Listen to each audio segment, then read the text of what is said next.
The Nova by Vlas Graham. Prologue. You think you chose this book? That you stumbled upon it by accident, bought it, opened it? No, it chose you.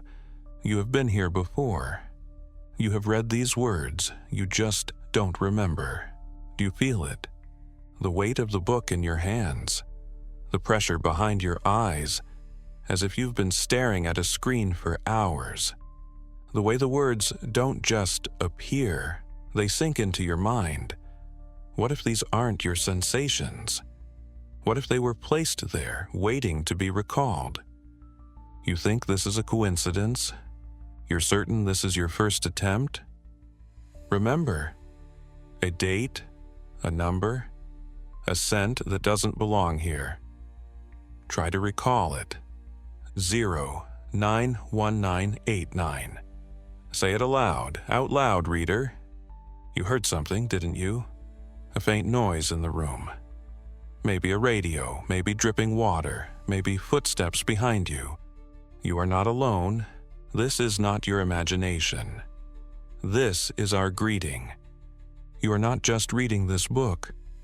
You are the next attempt. And if you've reached this line, it means everything is beginning again. Loading Chapter 1. Chapter 1. The Broadcast, Glenwood, Indiana. September 22nd, 1989, 11:17 p.m. Attempt count, 2,749. Nova Reyes never used to be afraid of the dark, at least not this version of her. Something in the back of her mind whispered that earlier iterations hadn't been so lucky. It was a distant, fragmented feeling, like remembering a dream that ended in a scream.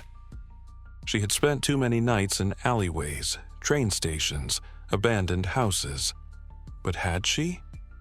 The memories felt simultaneously fresh and ancient, like a tape played too many times, its edges blurred with static. Now, as she stood in the Starlight Arcade, the dark pressed against her in a way that didn't feel natural. It wasn't absence of light. It was rendered darkness, something artificial, the kind of void that wasn't supposed to exist outside a screen. She exhaled, the cold air making ghosts of her breath. The arcade had been abandoned for years, yet the air still clung to the scent of stale popcorn and melted plastic, as if time itself refused to acknowledge its passing. Dust-covered machines loomed like tombstones, their screens lifeless beneath the dim, flickering glow of a game over sign. Nova reached out, running her fingers over the cracked glass of a nearby arcade cabinet. The glass was warm. Not plastic, not silicone. Warm, like skin. Her stomach twisted. Then, a flicker. Not just in the reflection, in the air itself. She jerked her hand back, her pulse hammering. In the fractured glass, dozens, no, hundreds of versions of herself stared back. Each caught in the same moment, but slightly different. Some reaching, some hesitating, some screaming.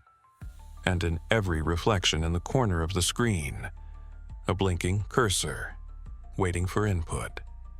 091989. The numbers pulsed in sync with her heartbeat. No, not in sync, controlling it. Her breath hitched.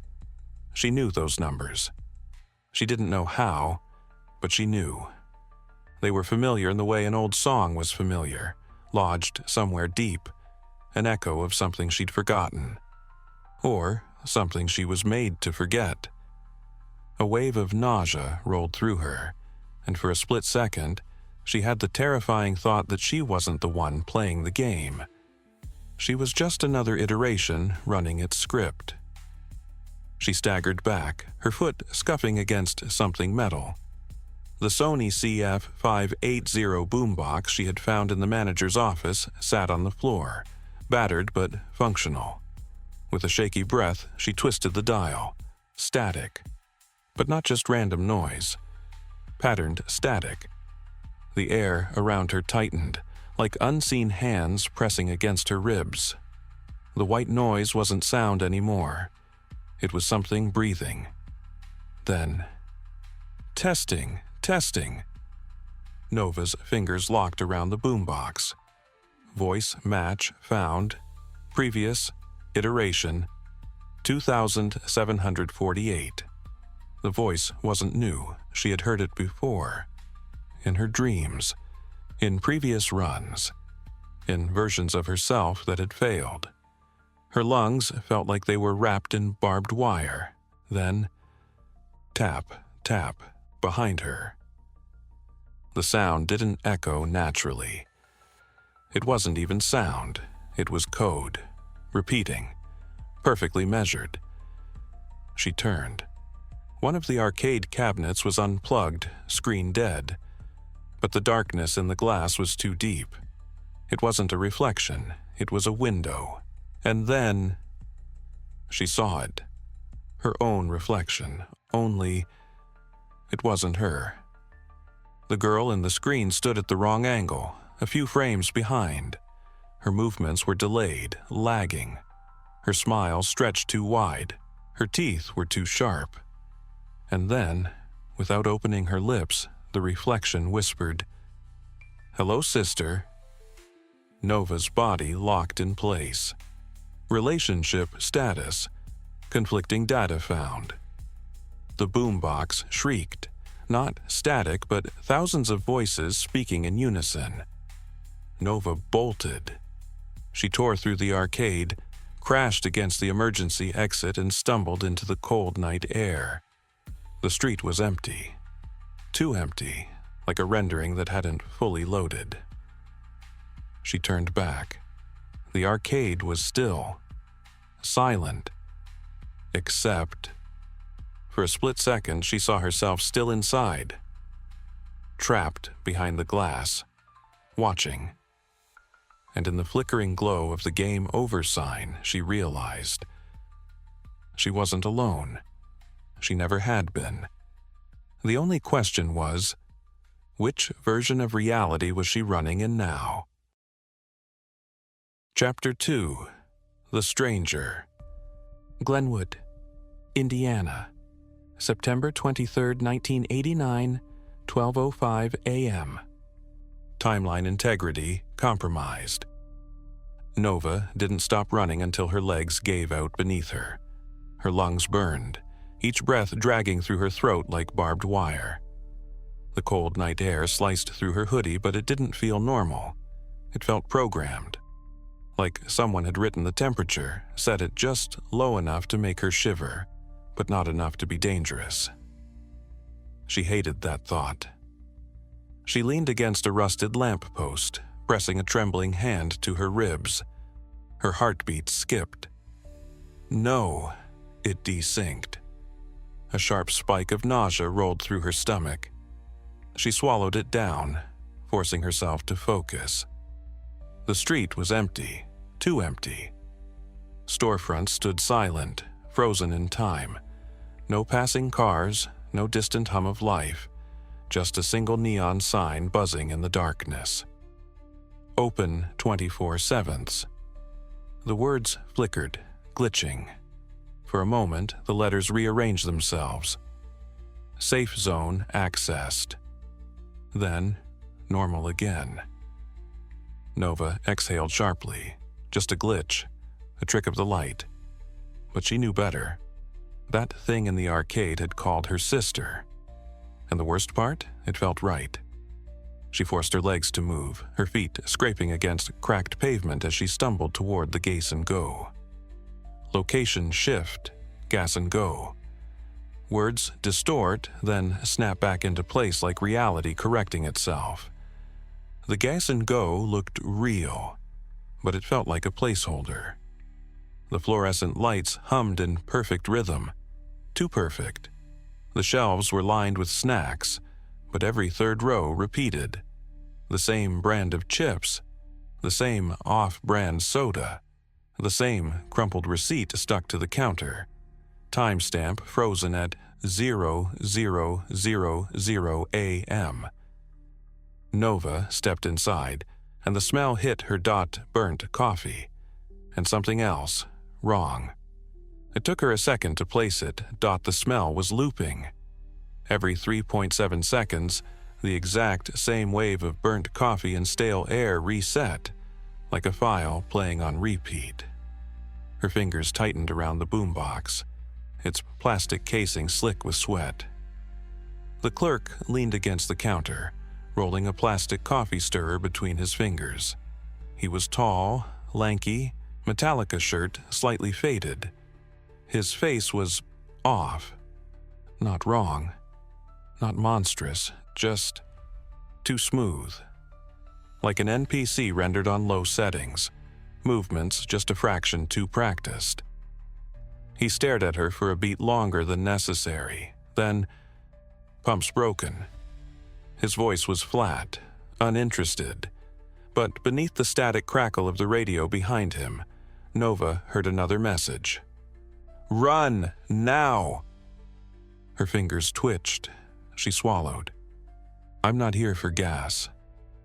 The words felt scripted, like she'd said them before. Maybe she had. The clerk's lip twitched, something almost but not quite, a smirk. His face glitched for a fraction of a second, like a VHS tracking error. Nova's stomach dropped. Error ID 457 flashed across his features before the system corrected itself. She took a step back. Her focus landed on the payphone. A single scrap of paper was crumpled in her palm. She didn't remember grabbing it. A number was scrawled across it, but as she stared, her vision fractured, splitting into 1,000 tiny versions of herself. Each was writing the same number, slightly different, slightly wrong. Her breath hitched. She shoved the quarter into the slot and dialed. Each button clicked into place like a key unlocking a door. 1 ring. 2. Static popped in the receiver. Then click. A voice. Low. Gravelly. Leaking through the line like something bleeding in from another layer of reality. "Who the hell is this?" Nova hesitated. She was supposed to have the answers, but she was just as lost, in every version of this moment. "You don't know me," she whispered, fingers tightening around the receiver.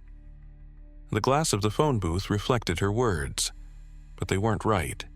They glitched, appearing as, "You know me." Her stomach twisted. Silence on the other end. Then, a slow, humorless chuckle. The sound scraped against her bones, making her teeth ache. "Oh, sweetheart." The line crackled, like reality being rewritten. "We've always had a problem." The fluorescent lights flickered violently, buzzing like angry wasps executing broken code. Behind the counter, the radio popped on. Not music, not a station, just static. But deep within the white noise, Nova heard voices, discussing her, tracking her performance. The cash register glitched. A screen blinked, flashing a sequence of numbers before resetting. 0919889. Nova's stomach dropped. She turned, her world tilting. No, spinning. The edges of the gas station warped, struggling to render fast enough to keep up with her movement. Behind the counter, the clerk wasn't looking at her anymore. He was staring at the security monitor. Nova followed his gaze.